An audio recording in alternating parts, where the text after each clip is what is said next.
podemos decir que nós isto facemos por diversión, nada máis, sin ningún ánimo, nada máis. Divertirnos nós, e se podemos facer divertir a xente e que pase un rato agradable, tamén o intentamos. Non somos profesionales, non sabemos música ni nada, así que facemos o que podemos.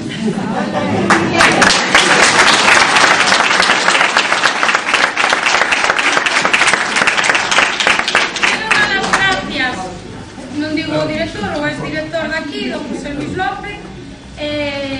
Bueno, máis tarde xa falarei. Quero dar as gracias tamén a un home que parece menos sei como está aquí, pero Eduardo de Rodaceo, que lle chamamos Rodaceo, non sei como se apellida. E como non, tamén lle damos as gracias a ustedes por estar aquí escoitando. Vamos a empezar as cancións, esperemos que lle gustar. Si temos fallos, perdón, son cousas do directo.